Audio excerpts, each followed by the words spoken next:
I remember the exact moment it all hit me. It was a Tuesday morning, and I was sitting in my beat-up Honda Civic, parked outside a gas station. I had just finished pumping $10 worth of gas, not because that's what I needed, but because that's all I had left in my checking account.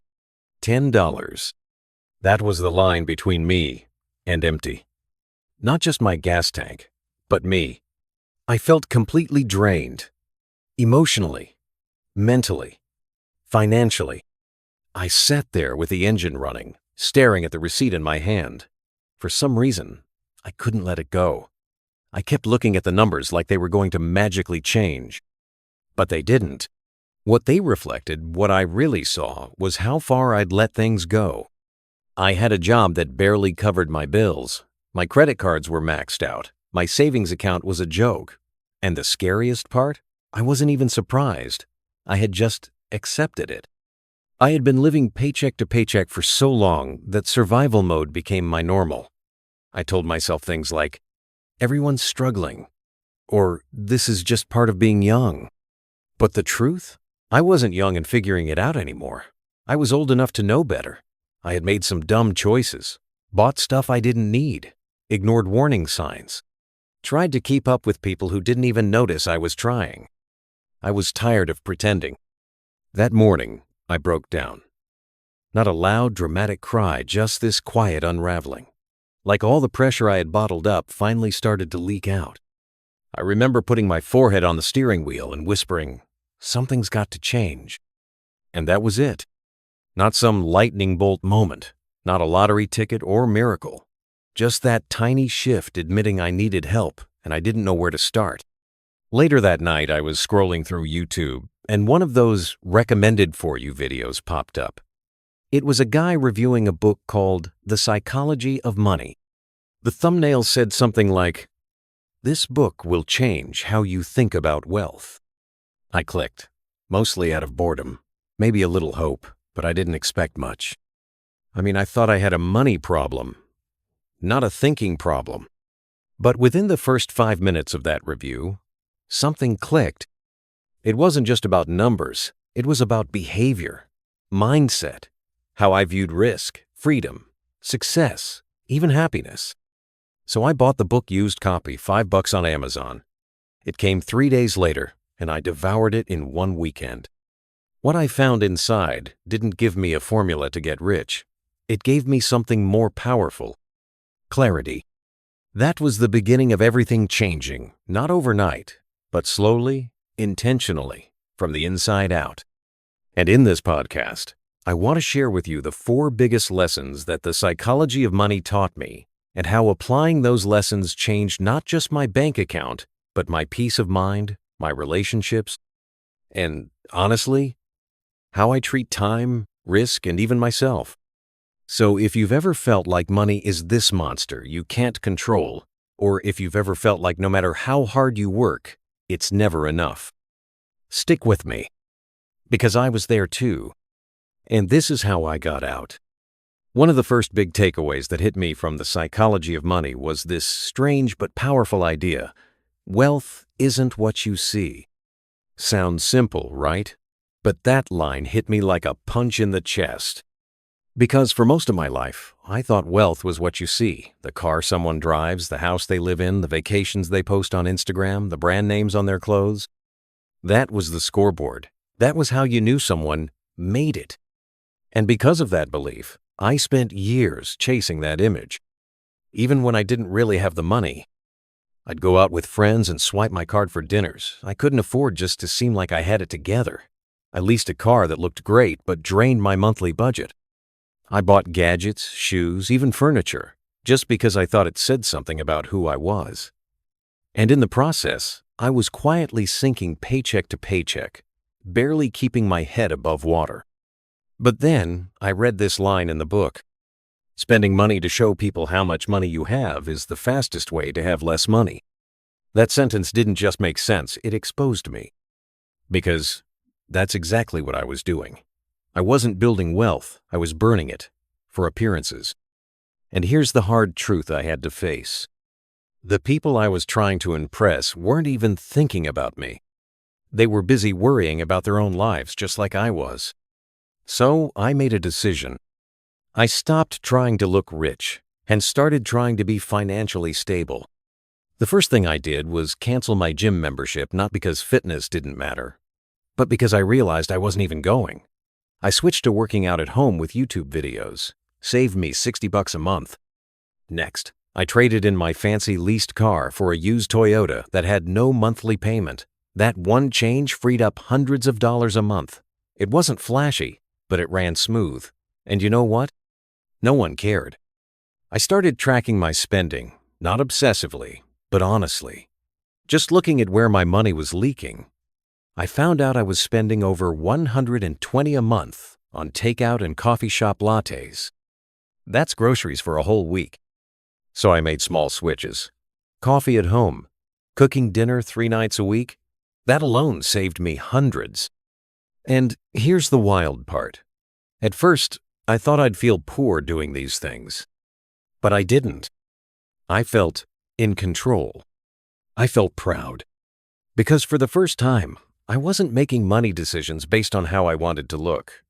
I was making them based on who I wanted to be. Over the next 6 months, I built up my very first emergency fund, 0 at first, then slowly grew it to 0. It wasn't life-changing money, but it changed how I lived. One night, my car battery died in a Target parking lot. A year earlier, that would have sent me into a panic spiral, checking my credit cards, praying I could cover the bill. But that night, I just calmly called roadside assistance, bought a new battery with money I had in my savings, and went home. No stress. No shame. Just peace. That's when I realized something huge. Being wealthy isn't about showing off. It's about having options. It's the freedom to say no to things that don't serve you. The ability to handle life's punches without falling apart. The quiet confidence of knowing you're okay even if nobody else sees it. Today, my bank account doesn't scream rich, but it reflects something deeper. Responsibility, growth, peace of mind. I don't buy things to impress strangers anymore. I buy things to support the life I actually want. I still splurge occasionally, but now it's intentional, not impulsive. And every dollar I don't spend feels like a quiet little win. Wealth is what you don't see. And sometimes, the most powerful money move is simply choosing not to spend. If lesson 1 was a slap in the face, then lesson 2 was a quiet whisper that stayed with me. The psychology of money talks about how getting money and keeping it are 2 completely different skill sets. That sounds obvious, but when you really sit with it, it explains a lot of what we see in real life. We all know stories of people who strike it big, lottery winners, pro athletes, entrepreneurs who sell a company only to go broke a few years later. And we also know people who never earn 6 figures but retire with a paid-off home, peace of mind, and enough to take care of their grandkids. So what's the difference? Getting money often takes boldness, but staying wealthy takes humility. Let me tell you how this hit home for me. Back when I first started taking freelance work seriously, I had a couple of good months, like unusually good. I got 2 big clients back to back and suddenly had more money in my account than I'd ever seen. And instead of thinking long term, I thought, I deserve this. I went out. I bought a new phone, upgraded my laptop, got clothes I didn't need, even took a weekend trip to Miami, all to reward myself. I told myself this was the new normal. But of course, it wasn't. Freelance income is unpredictable. One client ghosted me. Another delayed payment by 2 months. And just like that, the cushion was gone. I had to borrow money just to pay rent that month. I didn't lose money because I didn't make enough. I lost it because I assumed the good times would keep coming. That was the moment I realized I was good at making money when things lined up, but I was terrible at keeping it. The book helped me understand why. Getting wealthy takes taking risks, but staying wealthy, that requires playing defense, building margin, being a little paranoid, knowing that the world doesn't owe you another lucky streak. So I changed how I approached money. I stopped chasing big wins and started building small, boring systems. The first thing I did was automate my savings. Every time a payment came in, 10% went straight into a high-yield savings account. No thinking, no negotiating, just automatic. I also started living like the high months never happened. Even if I made 5-0 one month, I budgeted like I made 3-0. That buffer became my emotional safety net. I no longer checked my account in fear. And I started asking a new kind of question. Not, how much can I earn? But, how long can I last if things go sideways? That shift gave me a totally new kind of confidence. I no longer needed to impress anyone or out-earn my anxiety. I just needed to be prepared. Prepared for a slow month. Prepared for a flat tire. Prepared to say no to a toxic client because I didn't need their money to survive. That, to me, is what staying wealthy looks like. It's not about doubling your income every year. It's about building resilience, quiet power, the ability to take a breath and say, I'm okay, no matter what happens next. And here's something else I didn't expect. This mindset helped me grow faster, not slower. Because I wasn't constantly putting out fires or chasing the next check, I had space to make better decisions. I took on higher quality projects. I slept better. I had time to think, to rest, to create, not just react. I started reading more, writing more, even reconnecting with old friends because I wasn't always scrambling. Getting wealthy is exciting, but staying wealthy, that's peace. And the truth is, peace will serve you longer than adrenaline ever could. Now, every time I see someone flashing success on social media, I don't feel jealous like I used to. I feel curious. Are they building something that lasts, or just flexing for a moment? Because now I know real wealth isn't about the high score. It's about the quiet game no one sees. It's about saying no. It's about walking away. It's about sleeping at night and waking up knowing you're not one emergency away from disaster.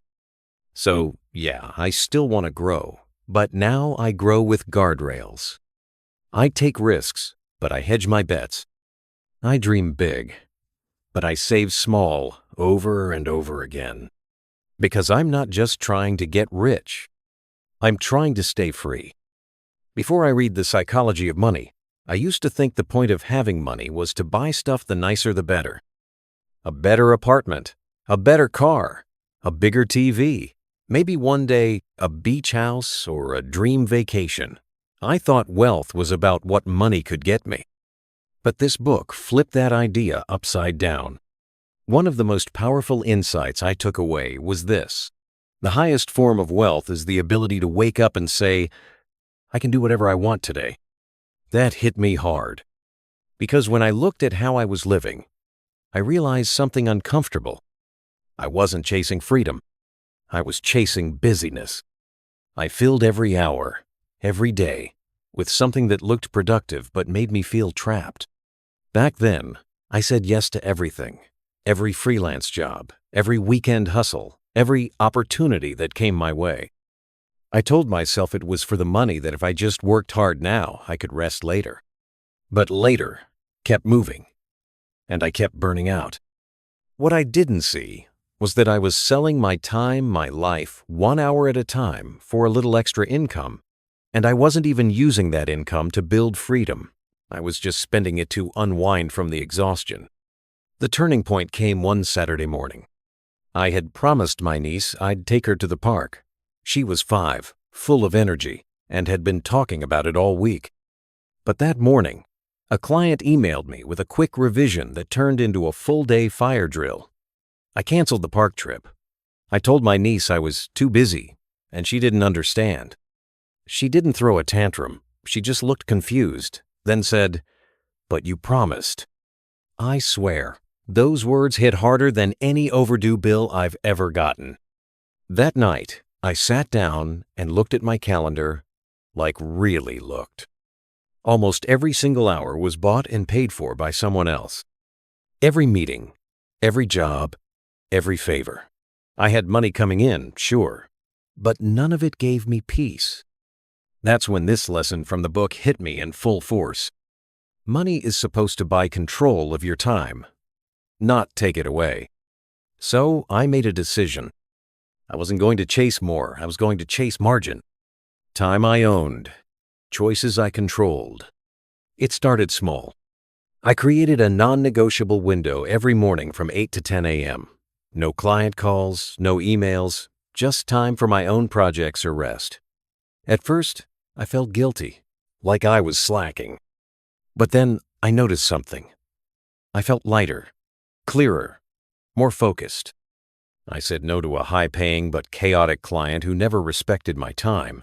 And yeah, that decision made me nervous, but it also made room for a new client who paid well and treated me like a human. I started asking myself a new kind of question every time money came in. Is this money buying me freedom or more pressure? If it was the latter, I paused. Over time, these decisions stacked up. I wasn't earning more necessarily, but I was owning more of my life. One Tuesday, months later, I took my niece back to the park. It was the middle of the day. The sun was out, we had ice cream. We laughed. I was present. That moment was worth more than any paycheck I ever chased. Because that's the thing. Real wealth is feeling rich in time. It's being able to take a walk when your mind needs air. It's having a slow breakfast instead of scarfing something in the car. It's choosing who you work with, not begging to be chosen. It's being there for the people you love when it matters most. And none of that shows up on a balance sheet. We all think we want more money, but what we really want is what money represents, the power to choose. So now, I measure wealth differently. Not in dollars. In mornings. In canceled meetings. In days where I decide the pace. In moments where I say yes because I want to, not because I'm desperate. This lesson didn't just shift my finances.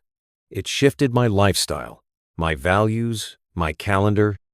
And you know what's funny? Once I started chasing freedom instead of more stuff, my relationship with money got healthier, less emotional, more strategic. Because money, at its best, isn't about status. It's about space. The kind of space where you can breathe again. There's a moment in the psychology of money where Morgan Housel says something that made me pause, reread, and just sit with it for a while. He said, "You're not crazy. You're just living your version of reality." At first, I didn't fully get it. But the more I thought about it, the more it explained things I'd struggled to understand in myself and in the people around me. See, growing up, money wasn't something we talked about in my family. We weren't poor, but we were always on edge. My parents fought over bills behind closed doors, and I learned early on that money meant stress and silence. So when I got older and started making my own decisions, I carried those emotions with me, even when I didn't realize it. I was anxious every time I opened my banking app. I hesitated to spend money even on things I needed. But weirdly, I also blew cash on dumb stuff when I was stressed. It was like my brain bounced between fear and escape all the time. And when I saw people investing, buying houses, or talking about retirement plans at 30, I didn't relate. I felt behind. I felt ashamed. I wondered, what's wrong with me? This lesson reminded me, nothing was wrong with me. I just had a different lens. Because the way we experience money is shaped by our life, not someone else's. If you grew up during a recession, you might be overly cautious, hoarding cash like a squirrel with acorns. If your family made money through real estate, you might believe property is the only smart investment. If you've seen loved ones lose everything overnight, you might struggle to trust the market even if the math says you should. We don't make money decisions in spreadsheets. We make them in memories. That one idea gave me so much grace. Instead of blaming myself for not being where others were, I started honoring the path I'd walked and understanding how it shaped my instincts. For example, I used to avoid looking at my credit card balance because it made me feel anxious, but I realized I wasn't afraid of the number. I was afraid of what the number meant to me emotionally. Shame, failure, lack of control. So I started small. I'd open the app once a week, just look, no judgment, no panic. Over time, the fear faded. And with that fear gone, I started making smarter decisions, not because I suddenly became financially genius, but because I was no longer reacting from a place of guilt. I also realized that comparing my money story to someone else's was like comparing two different languages. That friend who seems to always have it together financially? Maybe they had parents who taught them budgeting at 12. The coworker who invests in crypto like it's second nature? Maybe they lived through a startup success story and believe in high risk, high reward. It's not that they're smarter. They're just playing a different game based on a different past. So I stopped beating myself up for not knowing better in my 20s. I didn't need to be perfect. I needed to be aware. One day, I sat down and wrote out my money timeline. Just bullet points, key moments from childhood, college, my first job, bad purchases, small wins. And it was wild how much clarity that gave me.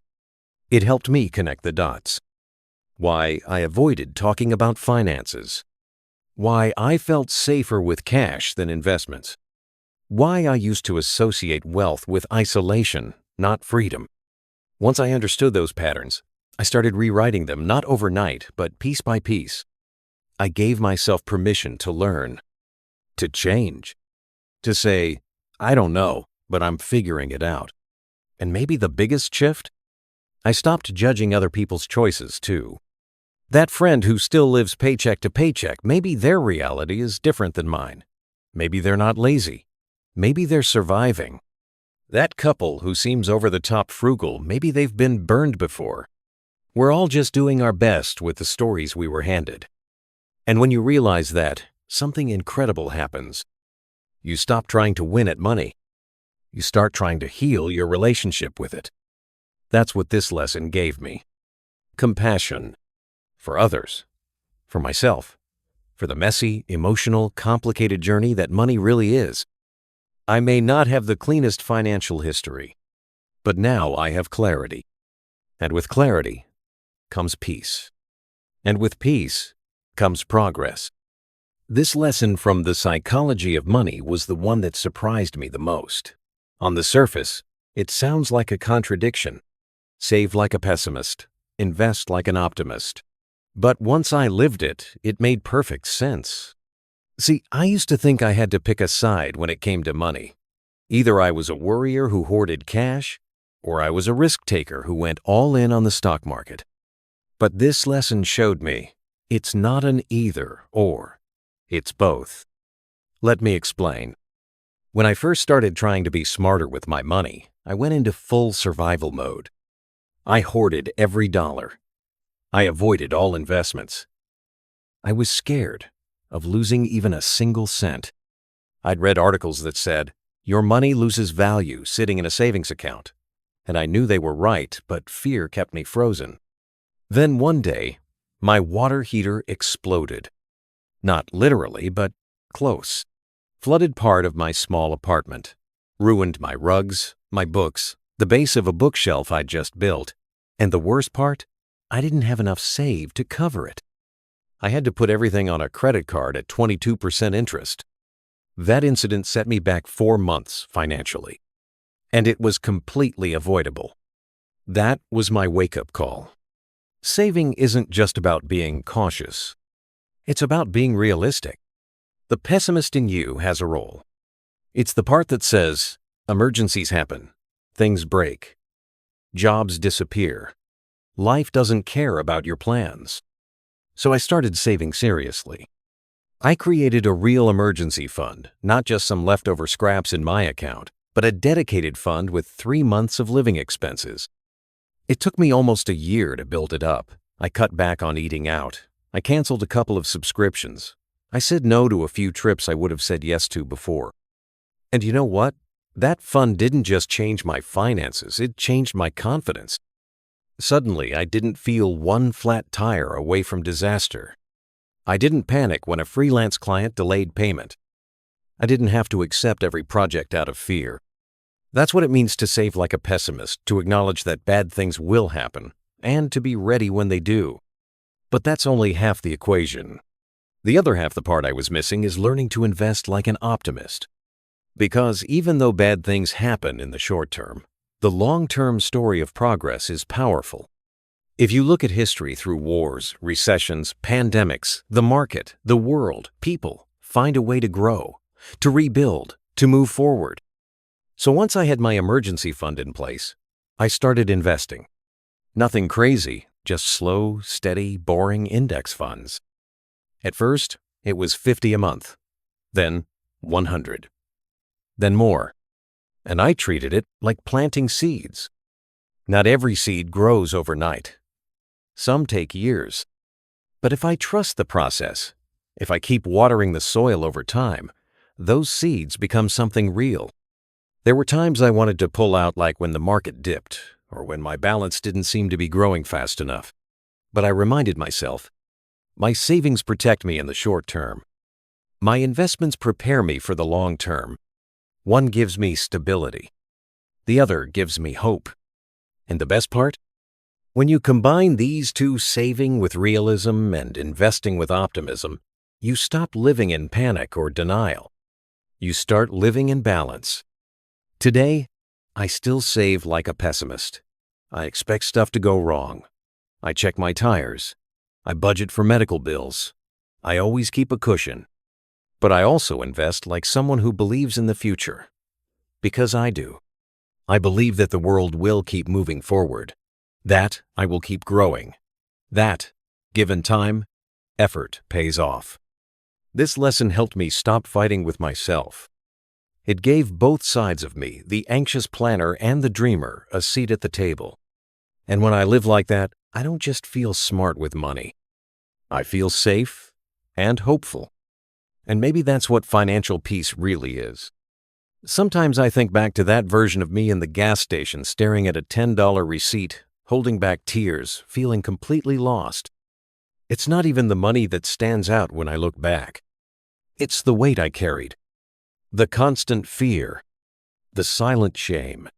That feeling of being stuck like everyone else had a map, and I was just walking in circles. If you had told me then that a single book, The Psychology of Money, would shift the way I live, the way I work, the way I even breathe about money, I would have laughed. But here I am. And honestly, I don't recognize that version of me anymore. Because I'm not living in fear now. I'm not buying things to impress people who aren't watching. I'm not hustling out of desperation. I'm not ignoring my bank account and hoping it magically fixes itself. I'm not perfect. I still mess up. I still spend too much on DoorDash some months. But I know how to course correct now. I understand my own behaviors. I give myself grace. I've learned to be both gentle and disciplined with myself, and I never had that balance before. These 5 lessons, they weren't just financial tips. They were emotional truths that reshaped the way I live. I stopped defining wealth by what people can see and started measuring it by peace of mind. I stopped trying to make quick money and started playing the long game, slowly, quietly, steadily. I realized freedom isn't about quitting your job and moving to Bali. It's about owning your time, even if that just means having one slow morning a week. I gave myself compassion for the way I used to handle money because I finally understood where those patterns came from. And I found strength in holding 2 truths at once: that life will be hard sometimes, and the future is still worth betting on. Today, I walk differently. Literally, I carry myself with more calm, more assurance. Not because I have everything figured out, but because I trust myself to figure it out now. I'm still growing, still saving, still learning. But I'm no longer surviving. I'm building. That word building means so much to me now. Because when you're just trying to survive, you don't have the energy or clarity to think ahead. But when you finally get a little margin, a little space, you can start laying bricks, one by one. A better future. A calmer home. A safer place for your family. A softer version of yourself. And that That's wealth, no matter what the number in your account says. So, if you're listening to this and you're where I was maxed out, burned out, scared, or just stuck, I want you to know something. You're not broken, you're not behind, and you're definitely not alone. Money is emotional. Money is messy, but it's learnable. And change doesn't have to be dramatic. It just has to be real. It starts with one honest look at where you are. One small decision to stop avoiding it. One book that doesn't just talk about compound interest, but about human behavior and the weird, irrational ways we all treat money because we're emotional beings, not robots. Reading The Psychology of Money didn't turn me into a millionaire. It turned me into someone who sleeps well at night. Someone who can handle emergencies without unraveling. Someone who finally feels free to dream again, not just financially, but fully. And to me, that's the biggest win of all. If you're still listening right now, I just want to say something directly to you. No fancy words, no big concepts, just real talk, heart to heart. If you're in the same place, I was staring at your bank balance with anxiety, wondering if you'll ever get out of the hole, questioning if you're just bad with money or if you're simply broken, I need you to hear this. You're not broken. You've just been trying to navigate one of the most emotional, confusing, and often unspoken parts of adult life with very little help. Most of us were never taught how to manage money in school. We didn't grow up in homes where budgeting and investing were talked about over dinner. We learned from trial, from error, from overdraft fees, and credit card regrets. And the shame? It stacks up fast. But here's the truth. You can rewrite the story. Not all at once. Not with some overnight miracle. But with small steps, real awareness, and a bit of grace toward yourself. If you're overwhelmed right now, don't start with a budget spreadsheet or a 5-year plan. Start with this question. What does freedom look like to me? Not someone else's version, not Instagram's version, yours. Is it peace when you open your mailbox, knowing there won't be a bill you can't pay? Is it saying no to toxic work without fear? Is it having enough saved to finally breathe? Whatever it is, that's your anchor. Let that vision guide your next move. Maybe it's building a small emergency fund. Maybe it's reading The Psychology of Money. Maybe it's canceling that one subscription that's quietly stealing $9.99 a month and giving you nothing in return.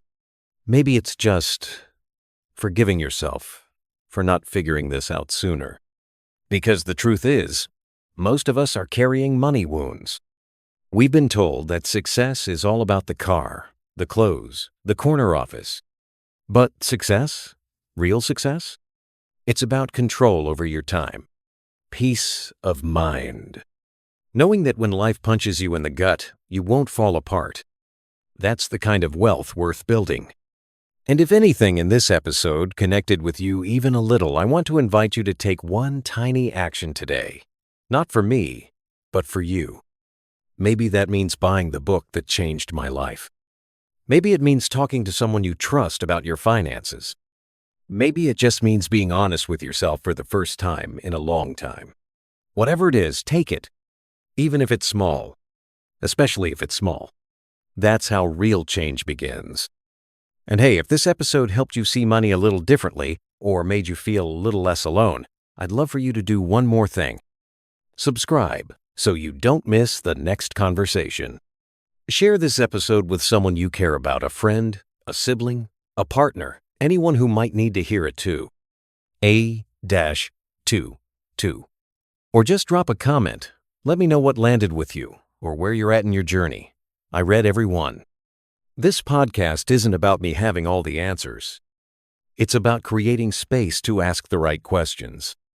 It's about getting real together. So wherever you are in your money story, whether you're just starting out, rebuilding, or thriving, but still searching for clarity, know this. You are not alone. You are not late. And your next chapter can start today. Thanks for being here. Thanks for listening. And thanks for choosing to grow. Talk soon.